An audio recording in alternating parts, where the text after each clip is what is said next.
पुणे सातारा महामार्गावरील खंबाटकी घाट परिसरात पेट्रोल पंपावर दरोडा टाकण्याच्या तयारीत असलेल्या 4 गुन्हेगारांना पोलिसांनी शिताफीने अटक केली असून एक आरोपी फरार झाला आहे। ही कारवाई भुईंज पोलीस स्टेशनच्या पथकाने केली। दिनांक 22 जून 2026 रोजी रात्री सहाय्यक पोलीस निरीक्षक पृथ्वीराज ताटे यांना गोपनीय बातमीदारामार्फत माहिती मिळाली की मौजे वेळे तालुका वाई हद्दीत करुणा मंदिरासमोरील बाजूस झाडीमध्ये 5 जण कार लावून बसले असून हायवेवरील पेट्रोल पंप कर्मचाऱ्यांना लुटण्याचा त्यांचा कट आहे।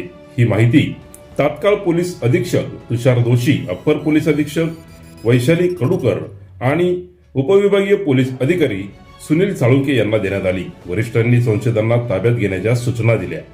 सूचनानुसार साध्या वेशात पोलीस पथकाने घटनास्थळी जाऊन खात्री करून सापळा रचला। रात्री सुमारे 3:15 वाजता अंधारात बसलेल्या 4 संशयितांना ताब्यात घेण्यात आले, तर 5वा साथीदार अंधाराचा फायदा घेऊन पसार झाला। अटक केलेले आरोपी पुढील प्रमाणे: अमित बजरंग चव्हाण, वय 28, मूळ राहणार कुडाळ, तालुका जावळी, जिल्हा सातारा, सध्या इंदिरानगर, खेड शिवापूर; सुफियान मुस्ताफ मुजाहिद, वय 30, राहणार खेड शिवापूर; सूरज महादेव जाधव, वय 19, राहणार शिवाजीनगर, खेड शिवापूर; तसेच एक अल्पवयीन मुलगा असे आहेत। चौकशीत आरोपी खेड शिवापूर येथून आल्याचे व पेट्रोल पंप कर्मचाऱ्यांकडील रोकड लुटण्याचा त्यांचा डाव असल्याचे उघड झाले।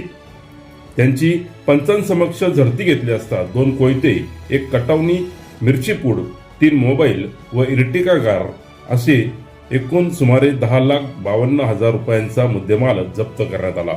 या प्रकरणी भुईंज पोलीस ठाण्यात गुन्हा दाखल असून फरार आरोपीचा शोध पोलीस घेत आहेत। आरोपींकडून मेढा भागातील डीपी चोरीचा गुन्हाही उघडकीस आला असून आणखी चोरीचे गुन्हे उघड होण्याची शक्यता आहे। या कारवाईत पोलीस उपनिरीक्षक पतंग पाटील, पोलीस उपनिरीक्षक सूरज शिंदे, सहाय्यक पोलीस उपनिरीक्षक दत्तात्रय शिंदे, पोलीस कर्मचारी सुशांत धुमाळ, नितीन जाधव, सोमनाथ बल्लाळ, सागर मोहिते, किरण निंबाळकर, अजय सपकाळ व अभिजित वाघमळे यांनी सहभाग घेतला। त्यांच्या कामगिरीचे वरिष्ठांनी कौतुक केले। ब्युरो रिपोर्ट, अमर भागवत, ग्राहक समाचार।